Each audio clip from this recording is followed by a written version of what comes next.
Hi, it's Steve from PartSelect. Today we're going to show you how to change the drive pulley on your washer, and it's a really easy job. All we're going to need is a 1/4-inch nut driver, a 15/16 socket with a short extension and a ratchet, and if you have one, we could use a torque wrench as well. Let me show you how we do it.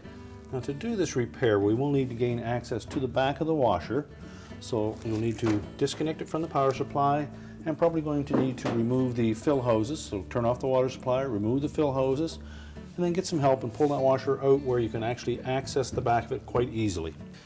We'll start by removing the 4 screws that hold that back panel on.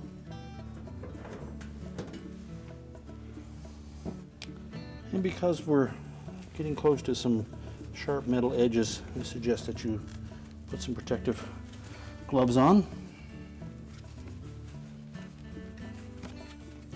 There are 4 tabs that also hold that back panel in, so I'm just going to lift up on it, and then we'll pry out on the bottom to release the 2 tabs and set it aside. Now next we can rotate the drum and roll the belt off of the pulley. So just pull out on that belt while you're rotating the drive pulley and set that aside.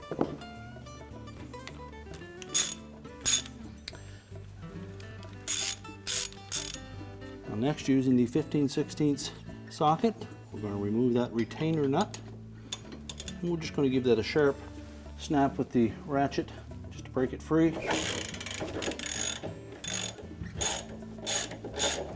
And then remove the nut completely.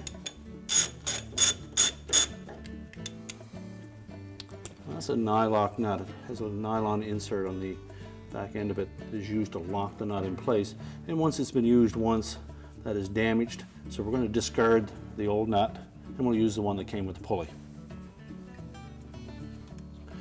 Next, we'll just give that a little bump all the way around until it frees up. Slide it off of the shaft. You notice the double flat-sided shaft on that pulley, and discard the old one.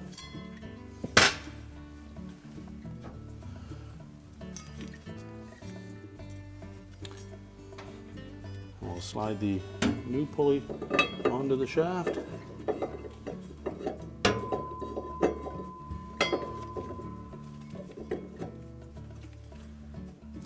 And you just have to give that a little bump to force it on. We don't suggest using a hammer for this, just use the back of your hand. And we're going to take that new nut with the nylock locking device on it. We'll thread that onto the shaft.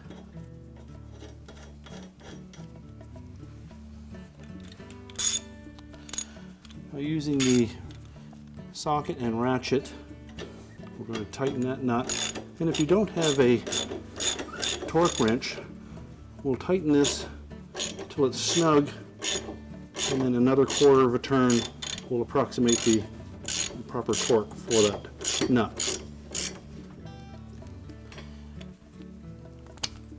Now if you do have a torque wrench, we're going to set that to 44 pounds or foot-pounds. Just lock that there.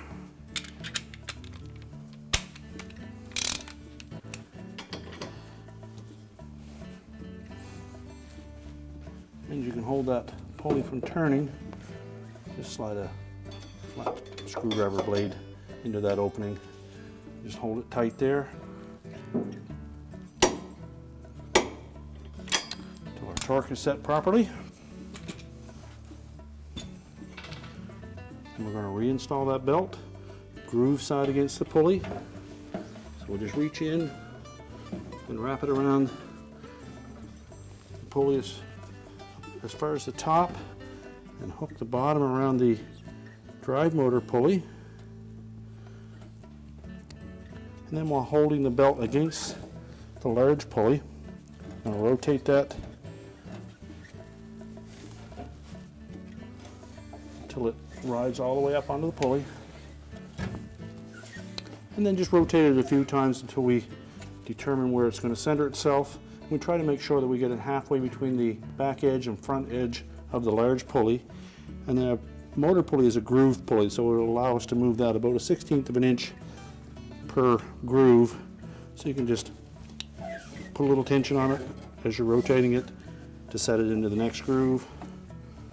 Once we've got it set properly, we'll put the back cover back on.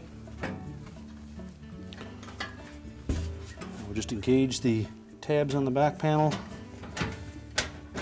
into the slots on the cabinet and flex it as required to engage the opposite tabs.